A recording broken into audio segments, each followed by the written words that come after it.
आकाशवाणी गोरखपुर से प्रादेशिक समाचार।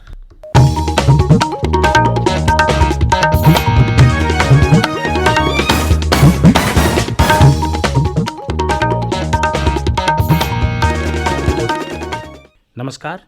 समाचार बुलेटिन के साथ मैं वेद प्रकाश पाठक। पहले मुख्य समाचार। प्रधानमंत्री ने कहा, नए कृषि कानूनों का लक्ष्य देश के छोटे और सीमांत किसानों की आकांक्षाओं को पूरा करना है। उन्होंने भरोसा दिलाया कि एमएसपी और एपीएमसी मंडियां जारी रहेंगी। राज्यपाल आनंदीबेन पटेल ने कहा, नई राष्ट्रीय शिक्षा नीति 21वीं सदी के भारत को नई दिशा देगी। मुख्यमंत्री योगी आदित्यनाथ ने पूर्वांचल एक्सप्रेस वे का निरीक्षण किया। कहा, पूर्वी उत्तर प्रदेश के विकास में महत्वपूर्ण भूमिका निभाएगा यह एक्सप्रेस वे। और प्रदेश में पिछले 24 घंटों में कोविड-19 के केवल 70 नए मामले सामने आए। सक्रिय मामले घटकर हुए 3,442।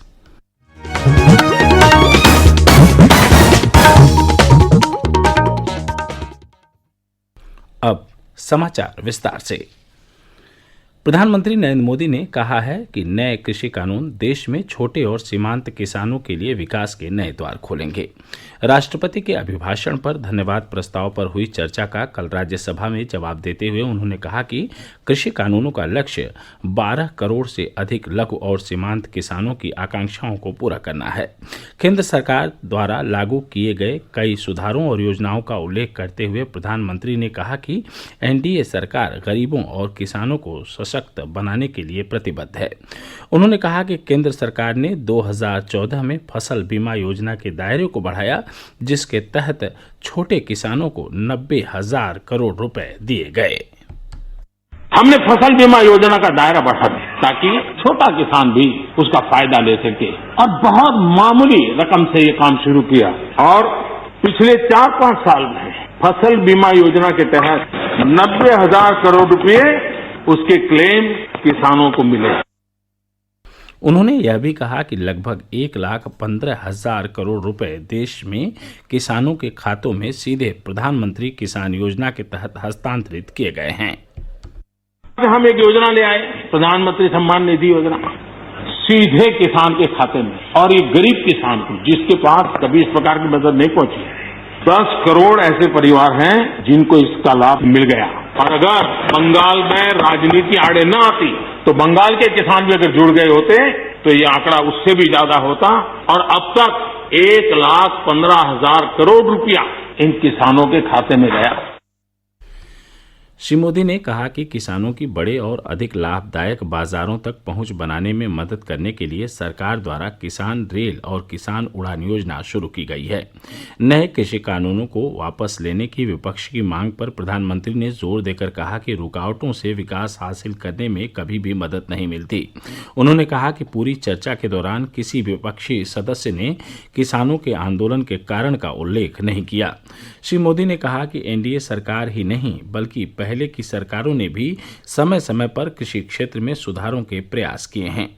प्रधानमंत्री ने आश्वासन दिया कि न्यूनतम समर्थन मूल्य जारी रहेगा और नए कृषि कानून किसी भी तरह से कृषि उपज विपणन समितियों को कमजोर नहीं करेंगे। मैं विश्वास दिलाता हूं कि मंडियां अधिक आधुनिक बने, अधिक प्रतिस्पर्धी होगी। इस बार बजट में भी उसके लिए हमने प्रावधान किया है। इतना ही नहीं, एमएसपी है, एमएसपी था, एमएसपी रहेगा। प्रधानमंत्री श्री मोदी ने कहा कि गरीबों के लिए सस्ती राशन योजना भी जारी रहेगी। उन्होंने छोटे किसानों के उत्थान के लिए एकीकृत दृष्टिकोण का आह्वान किया। राज्यपाल आनंदीबेन पटेल ने कहा है कि नई शिक्षा नीति 21वीं सदी के भारत के सामाजिक और आर्थिक जीवन को नई दिशा देगी। उन्होंने कहा कि नई राष्ट्रीय शिक्षा नीति का लक्ष्य वर्ष 2030 तक 100% युवा और प्रौढ़ साक्षरता को प्राप्त करना है। मध्य जोन कुलपति सम्मेलन का कल वर्चुअल माध्यम से शुभारंभ करते हुए राज्यपाल ने कहा कि नई शिक्षा नीति से विश्वविद्यालयों की शिक्षा व्यवस्था में सुधार होगा और भारत के विश्वविद्यालय वैश्विक स्तर पर अधिक प्रतिस्पर्धी बनेंगे। श्रीमती पटेल ने कहा कि राष्ट्रीय शिक्षा नीति में भारत की परंपरा, विरासत, सांस्कृतिक मूल्यों और तकनीकी ज्ञान तथा कौशल विकास में समन्वय स्थापित करने का प्रयास किया गया है। उन्होंने कहा कि इस वर्ष के बजट में केंद्र सरकार ने गुणवत्तापूर्ण शिक्षा पर बल दिया है। साथ ही कौशल विकास के लिए भी कई घोषणाएं की गई हैं। ये समाचार आप आकाशवाणी गोरखपुर से सुन रहे हैं। मुख्यमंत्री योगी आदित्यनाथ ने कहा कि पूर्वांचल एक्सप्रेस वे अगले 2 से 3 महीनों में बनकर तैयार हो जाएगा। उन्होंने कहा कि एक्सप्रेस वे का निर्माण तय समय से पहले पूरा कर लिया जाएगा, जो कि एक उपलब्धि होगी। मुख्यमंत्री कल अयोध्या, आजमगढ़, गाजीपुर और सुल्तानपुर में पूर्वांचल एक्सप्रेस वे के निर्माण कार्यों का निरीक्षण कर रहे थे। अयोध्या में निरीक्षण के बाद अपने संबोधन में श्री योगी ने कहा कि पूर्वांचल एक्सप्रेस वे दिल्ली तक की यात्रा को सुगम बनाएगा। साथ ही यह पूर्वांचल के विकास में भी महत्वपूर्ण भूमिका निभाएगा। सुल्तानपुर में एक्सप्रेस वे के निरीक्षण के बाद मुख्यमंत्री ने कहा कि यह एक्सप्रेस वे पूर्वी उत्तर प्रदेश में औद्योगिक निवेश की संभावनाओं में भी वृद्धि करेगा। उन्होंने कहा कि एक्सप्रेस वे युवाओं और स्थानीय लोगों के लिए रोजगार के नए अवसर पैदा करेगा। गाजीपुर में अपने संबोधन में मुख्यमंत्री श्री योगी ने कहा कि प्रदेश सरकार राज्य से माफिया संस्कृति को समाप्त करने के लिए हर संभव प्रयास कर रही है। उन्होंने कहा कि नए भारत के नए उत्तर प्रदेश में माफिया के लिए कोई स्थान नहीं होगा। अब राज्य केवल विकास के नाम से जाना जाएगा। इससे पूर्व मुख्यमंत्री ने कहा कि पूर्वांचल एक्सप्रेस वे का निर्माण 2018 से शुरू किया गया था। आगामी 31 मार्च से 15 अप्रैल के बीच निर्माण कार्य पूरा करने का लक्ष्य रखा गया है, जिसके पूरा होते ही प्रधानमंत्री नरेंद्र मोदी इसका शुभारंभ करेंगे। स्थलीय निरीक्षण के दौरान श्री योगी ने एक्सप्रेस वे की तकनीकी विशेषज्ञों के साथ गुणवत्ता भी जांची। उन्होंने बताया कि एक्सप्रेस वे का सुल्तानपुर का क्षेत्र अत्यंत महत्वपूर्ण है, जहां पर एयर स्ट्रिप का निर्माण किया गया है और इस पर वायुसेना के लड़ाकू विमानों को उतारा जा सकता है।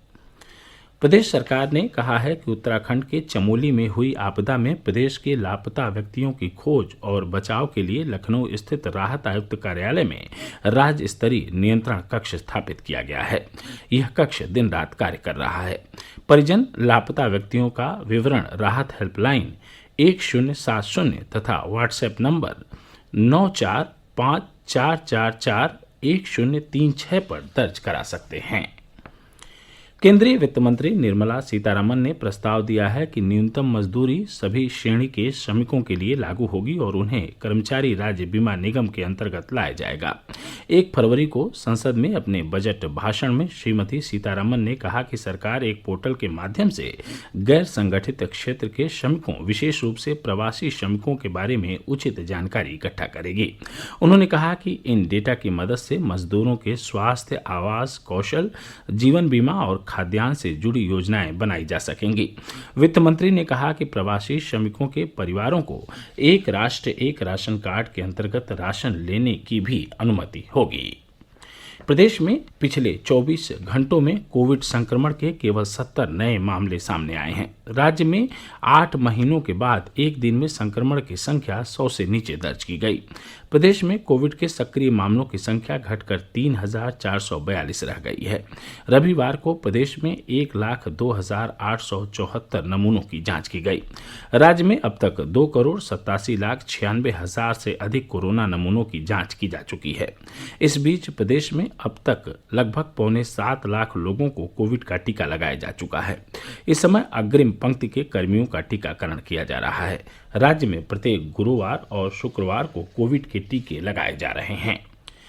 प्रदेश सरकार में नगर विकास मंत्री आशुतोष टंडन ने कल कानपुर में 80 करोड़ 53 लाख रुपए की 351 परियोजनाओं का लोकार्पण और शिलान्यास किया। इस अवसर पर अपने संबोधन में श्री टंडन ने कहा कि कानपुर नगर में प्रदूषण को कम करने के लिए लगातार कार्य किया जा रहा है। उन्होंने कहा कि कचरे के निस्तारण के लिए कई परियोजनाएं शुरू की जा रही हैं। और अंत में इस बुलेटिन के प्रमुख समाचार एक बार फिर से सुन लीजिए। प्रधानमंत्री ने कहा, नए कृषि कानूनों का लक्ष्य देश के छोटे और सीमांत किसानों की आकांक्षाओं को पूरा करना है। उन्होंने भरोसा दिलाया कि एमएसपी और एपीएमसी मंडियां जारी रहेंगी। राज्यपाल आनंदीबेन पटेल ने कहा, नई राष्ट्रीय शिक्षा नीति 21वीं सदी के भारत को नई दिशा देगी। मुख्यमंत्री योगी आदित्यनाथ ने पूर्वांचल एक्सप्रेस वे का निरीक्षण किया। कहा, पूर्वी उत्तर प्रदेश के विकास में महत्वपूर्ण भूमिका निभाएगा यह एक्सप्रेस वे। और प्रदेश में पिछले 24 घंटों में कोविड-19 के केवल 70 नए मामले सामने आए। सक्रिय मामले घटकर हुए 3,442। इसके साथ ही प्रादेशिक समाचारों का बुलेटिन यहीं संपन्न हुआ। नमस्कार।